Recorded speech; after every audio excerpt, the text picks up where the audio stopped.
అధ్యక్ష, కొంచెం ప్రజలు ఏమనుకుంటారు అనేది కూడా కొంచెం ఇబ్బంది పడుతూ ఉన్నారు. మంత్రులు వారు మాట్లాడుతున్న తీరు చూసి ఒక మంత్రికి ఇంకో మంత్రికి సంబంధం లేకుండా యావరేజ్ అంటే ఏంది సార్? వాట్ ఈజ్ యావరేజ్ చెప్పండి ఒకసారి. యావరేజ్ అంటే రోజుకి 24 గంటలే ఉంటుంది అధ్యక్ష. వారు తెలుసుకోవాల్సిన విషయం, రోజుకి 24 గంటలు మాత్రమే ఉంటుంది. 24 గంటలు ఒక రోజు అంటారు ఎప్పుడైనా. రోజుకి 28 గంటలు 30 గంటలు ఉండదు. ఒకరోజు 12 గంటలు ఇచ్చి ఓ రోజు 30 గంటలు ఇస్తే యావరేజ్ 19 వస్తుందే కానీ ఎన్ని గంటలు రోజుకి ఇస్తే యావరేజ్ 19 అవుతుందో చెప్పాలి లెక్కవారు. వారికి ఎవరికైనా అవగాహన ఉంటే ఈ మంత్రి గారా ఆ మంత్రి గారా ఎవరు చెప్తారో. లేదు అంటే మేము రాసిన శ్వేతపత్రమే అబద్ధమైన విషయం, అవాస్తవాలతో కూడుకున్న శ్వేతపత్రాన్ని రిలీజ్ చేసిన విషయాన్ని వాళ్ళు ఒప్పుకోవాలని నేను చెప్పి డిమాండ్ చేస్తా ఉన్నా అధ్యక్ష.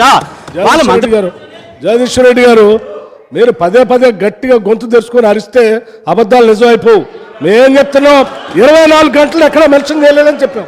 24 గంటలు నువ్వు పవర్ ఇచ్చినట్టుగా నేను ఎక్కడ మెన్షన్ చేయలేదు. నువ్వు ఇవ్వలేదు కూడా మీరు. మీరే మాట్లాడితే సభ తప్పుదో పట్టిస్తారు, రాష్ట్రాన్ని తప్పుదో పట్టిస్తారు. ఎవరో నీతి ఏ పేజీలో 24 గంటలు పవర్ ఇచ్చావు? ఏ పేజీలో ఎక్కడ మీరు రాష్ట్రంలో 24 గంటలు పవర్ ఇవ్వలేదు? 24 గంటలు ఎక్కడ మీరు అబద్ధాలు ఏం చెప్తారు పదే పదే? అధ్యక్ష, మేము స్పష్టంగా మా పక్షాన్ని నుంచి డిమాండ్ చేస్తున్నాం. మీరు ఇప్పటికైనా మీ మంత్రులందరూ మాట్లాడుకోండి సార్, కూర్చొని ఎన్ని గంటలు ఇచ్చినామని మీరు చెప్పదలుచుకున్నారో స్పష్టంగా చెప్పండి. ఈ శ్వేతపత్రాన్ని మార్చుకొని మరొక శ్వేతపత్రం అయినా రిలీజ్ చేయండి. మీరు అందరు మంత్రులు మాట్లాడుకున్నాగా చేయండి. లేకపోతే ప్రజల ముందర పలసన అవుతారు. అధ్యక్ష, ఒకటే అధ్యక్ష, భట్టి గారు కావచ్చు, శ్రీధర్ బాబు గారు కావచ్చు, ఈ సభలో ఇక్కడ ఉన్నారు గత 5 ఏళ్ళు కూడా. ఒక్కరోజైనా వాళ్ళకు ప్లకార్డ్ పట్టుకునే అవకాశం ఇచ్చినమా, కష్టం ఇచ్చినమా? ఇవ్వలేదు. ఒక్కరోజు కూడా వాళ్ళ రకం కష్టపెట్టలేదు. ఒక్కరోజైనా పోయి ఒక జొన్న కంకినో ఒక మొక్క కంకినో ఇంత వరి కంకులో తీసుకొచ్చుకొని కష్టపడి అక్కడ కూడా వాళ్ళకి రానియలేదు. మేము ఆ రకంగా ఇచ్చినాం కాబట్టే వీళ్ళు రాలేదు. రైతులకు ఒకవేళ 1 ఎకరం కాదు, ఒక మడి ఎండిపోయినా సరే రైతాంగ రోడ్డు మీకు వచ్చేవాళ్ళు. తప్పకుండా ఇవాళ సోషల్ మీడియా బ్రహ్మాండంగా యాక్టివ్గా ఉంది. ఏ పల్లెల్లో, ఏ మారుమూలల్లో, ఏ పొలాల్లో, ఏ అడవిలో చూసినా సోషల్ మీడియా స్పష్టంగా వాడుతున్నారు. ఆ రైతులే పెట్టి ఉండే వాళ్ళు. ఒక మాట రైతుల దగ్గర నేను ఛాలెంజ్ చేసిన మీట వాస్తవం. కేటీఆర్ గారు కాదు, నేను కూడా ఛాలెంజ్ చేసిన, మొదలు నేను చేసిన. ఎవరైనా ఈ రాష్ట్రంలో విద్యుత్ అందుబాటులో లేదు ఈ సమయంలో చెప్పదలుచుకుంటే వెళ్ళి ఒకసారి వైర్ పట్టుకొని ఒక వీడియో తీసి పంపండి. ఏ చర్యలకైనా మేము సిద్ధంగా ఉన్నామన్నమాట నేను ఆ రోజు ప్రకటించిన. పక్క రాష్ట్ర ముఖ్యమంత్రి, ఉప ముఖ్యమంత్రి వచ్చి మాట్లాడితే కూడా ఈ విషయాన్ని మేము ప్రస్తావించాం అధ్యక్ష. ఆ రోజు నేను అదే విషయం కూడా చెప్పిన. పక్క రాష్ట్రంలో మీ రాష్ట్రం కూడా నేను వస్తా, 19 గంటలు వైర్ పట్టుకొని నిలబడతా మీరు చెప్పండి, ఛాలెంజ్ చేయండి అని చెప్పి నేను ఆ రోజు అడిగిన అధ్యక్ష బయట మాట్లాడేటప్పుడు. ఇవాళ వీళ్ళు మాట్లాడితే వీళ్ళకే స్పష్టత లేక ఏదో చెప్పాలి, తప్పించుకోవాలి. దేనికి ప్రయత్నం చేస్తున్నారు అధ్యక్ష? వీళ్ళు ఒక మాటలు చెప్పాలంటే ఏదో అప్పులైనాయి. మేము ఒకటే మాట చెప్తున్నాం, మేము వచ్చిన రోజు ఉన్న స్థితి నుంచి మేము మెరుగుపరిచినాం. మేము వచ్చే రోజుకి రైతులకు 3-4 గంటల కంటే ఎక్కువ ఇవ్వలేదు, 6 గంటలు ఇస్తున్నది కూడా చక్కగా ఇవ్వలేదు. ఇండ్లకు 6 నుంచి 8 గంటల పవర్ కట్స్ ఉన్నాయి. ఆ పవర్ హాలిడేలు పారిశ్రామికవేత్తలకు ఉన్నాయి. ఇవాళ మేము వచ్చిన తర్వాత 1 నిమిషం కూడా పవర్ హాలిడే అనేది లేదు, విద్యుత్ కోతలు లేవు. ఇప్పటి కూడా మేము చెప్తున్నాం, భారతదేశంలో డిసెంబర్ 3వ తారీఖు వరకు 1 నిమిషం కూడా పట్టణాలలో కావచ్చు, నగరాలలో కావచ్చు, గ్రామాలలో కావచ్చు 1 నిమిషం కూడా విద్యుత్ కొరత లేకుండా, కోత లేకుండా నాణ్యమైన విద్యుత్ నంచే ఏకైక రాష్ట్రం తెలంగాణ రాష్ట్రం మాత్రమే.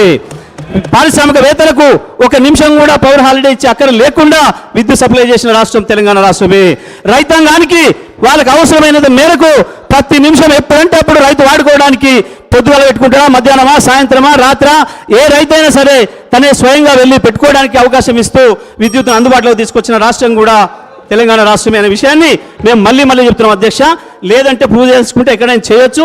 మేము అన్న ప్రతి మాట కూడా కట్టుబడి ఉన్నాం, అందులో సందేహం లేదు అధ్యక్ష. ఇక అప్పుల విషయానికి వస్తే అధ్యక్ష, అప్పులు అనేవి ఇవాళ ఈ సభలో ఉన్న అందరికీ ఉన్నాయి అధ్యక్ష. నాకు కూడా ఉంది అప్పు అధ్యక్ష, నాకు కూడా ఉంది. నేను ముగిస్తున్నాను అధ్యక్ష, వారు నాగమని చెప్పండి, తర్వాత మాట్లాడుకోవచ్చు. వాళ్ళు చాలా ఉంది, వాళ్ళకి మాట్లాడుకోవడానికి ఎన్ని గంటలు ఇవ్వచ్చు, మాకు కూడా కూర్చొని ఒప్పుకుంది అధ్యక్ష. ఇవాళ ఈ సభలో ఉన్న మన పెద్దలందరికీ కూడా చాలామందికి అప్పులు ఉన్నాయి అధ్యక్ష. నాకున్నాయి, మా సభ్యులకు ఉన్నాయి, గౌరవ ముఖ్యమంత్రి గారికి ఉంది, గౌరవ ఉప ముఖ్యమంత్రి గారికి ఉంది, గౌరవ పొంగులేటి గారికి ఉంది, జూపల్లి గారికి ఉంది. అందరికి కూడా అప్పులు ఉన్నాయి అధ్యక్ష. ఆస్తులు ఉన్నాయి, అప్పులు ఉన్నాయి. మరి అప్పులు చేసినామనంటే మనం ఏమైనా బ్యాడ్ ఫాదర్స్మా, బ్యాడ్ మేనేజర్స్మా? మన పిల్లలు జరగొట్టడానికి అప్పు తెచ్చినామన్నట్ట మనం అందరం దేనికి తెచ్చినాం అధ్యక్ష? మీకు ఇచ్చింది అవకాశం ప్రజలు. మేము బ్రహ్మాండమైన అన్ని వసతులు చేసి మీకు పెట్టినాం, వాడు ఎదురుగా పెట్టినాం, రెడీగా పెట్టినాం. 24 గంటలు అన్ని రంగాలకు విద్యుత్ సప్లై చేయడానికి కావాల్సిన మొత్తం ట్రాన్స్మిషన్ సిస్టమ్ను డెవలప్ చేసినాం, డిస్ట్రిబ్యూషన్ సిస్టమ్ డెవలప్ చేసినాం. ఉత్పత్తి విషయంలో కూడా 24,000 మెగావాట్ల టార్గెట్ పెట్టుకొని చేసినాం. ఇప్పటికే 19,000 చేరుకుంది. ఇవాళ జెన్కోఆప్లకు సంబంధించి ఇబ్బంది లేదు, అదే కట్టుకుంటారు, అందులో సందేహం లేదు. చేసిన అప్పుతోని అభివృద్ధి చేసినాం. అదే అప్పుల్ని అదే సంస్థలు తీర్చుకోవడం కావాల్సిన ఏర్పాట్లు కూడా చేసినాం. ఇంత స్పష్టంగా ఉంది. ప్రజలు ఇవాళ మీరేదో మాకట్టు పెద్ద బాగా వ్యవసాయం చేస్తారనుకున్నారో ఏదో నమ్మిరు, మీకు అవకాశం ఇచ్చిండ్రు. పోయి కట్టుని నాగలి రెడీగా పెట్టించినాం, మేము అన్ని తయారు చేసి పెట్టినాం, భూమి పెట్టినాం, నీళ్లు పెట్టినాం, అన్ని ఇచ్చినాం, విద్యుత్ ఇచ్చినాం, అన్ని ఇచ్చినాం. ఎందుకు మరి నాగలి కట్టడం రాకనా, అరక కట్ట రాకనా, కాడి పెట్టరాకనా, ఎందుకు భయపడుతున్నారో దాని నుంచి తప్పించుకోవడం కొరకు ఏదో అప్పులని మాట్లాడుతున్నారు. అప్పుల విషయంలో అందరికీ ఉన్నాయి అప్పులు, అన్ని సంస్థలకు ఉంటాయి. అప్పు లేకుండా అభివృద్ధి సాధ్యం కాదు. ఇవాళ భారతదేశానికే 1,55,00,000 కోట్ల అప్పు ఉంది అధ్యక్ష, ప్రతి రాష్ట్రానికి ఉంది. నేను చెప్పదలుచుకుంటే రాజస్థాన్ ఎన్ని 69,000 లోట్లో ఉంది, కర్ణాటక లోట్లో ఉంది. పవర్ విషయంలో అన్ని రాష్ట్రాలు ఒక్కొక్క రాష్ట్రం. జగదీశ్వర్ రెడ్డి గారు కన్క్లూడ్ చేయండి అధ్యక్ష. నేను సబ్జెక్ట్ మాత్రమే చెప్తా అధ్యక్ష. నేను సబ్జెక్ట్ మాత్రమే చెప్తా ఉన్నా. నేను ఎక్కడ కూడా డిబేట్ కాలేదు అధ్యక్ష. నేను రాజకీయాలు మాట్లాడలేదు ఇక్కడ అధ్యక్ష. తమరు దయచేసి అర్థం చేసుకోండి, నేను ఎక్కడ రాజకీయాలు విమర్శలు చేయలేదు అధ్యక్ష. నేను చేసిన విషయాన్ని మాత్రమే చెప్పినా. మధ్య సభ్యులు ఇంటరప్ట్ చేసినప్పుడు దాని మీద కూడా నేను మంచిగా స్పందించాను అధ్యక్ష. విచారణ చేయమని చెప్పిన సిట్టింగ్ చేస్తున్నాను. ఎందుకంటే ఒక ప్రభుత్వ సంస్థ నుంచి ఇంకో ప్రభుత్వ రంగ సంస్థకి అందించింది. వాళ్ళు నిన్న పేర్కొన్న బిహెచ్ఎల్ మేమే స్థాపించడం ఏదైతే చెప్పానో, మరి వీరికి ఈ మంత్రి గారికి అవగాహన లేనట్టుంది. అది మీరు పెట్టిన సంస్థే, దానికే ఇచ్చాం అధ్యక్ష. మేము ఇచ్చింది దానికే ఇచ్చాం, ఎవరికో ఇవ్వలేదు. పారదర్శకంగా పిలిచి బహిరంగంగా వారికే ఇచ్చాం, వారు ముందుకు వచ్చారు కాబట్టి అందులో సందేహం లేదు అధ్యక్ష. ఇక వారు ఇంకోటి కూడా భద్రాద్రి గురించి కూడా మాట్లాడారు అధ్యక్ష. భద్రాద్రి కూడా చెప్తారు అధ్యక్ష. భద్రాద్రి విషయంలో బిహెచ్ఎల్ స్వయంగా ముందుకు వచ్చి మేము 2 సంవత్సరాల కాలంలోనే పూర్తి చేసి ఇస్తామని చెప్పినారు అధ్యక్ష. ఆ రోజున్న పరిస్థితులలో మనకు కావాల్సిన దానికంటే 2,700 లోటు ఉంది. అదేవిధంగా పక్క రాష్ట్రంలోంచి సహకారం వస్తలేదు.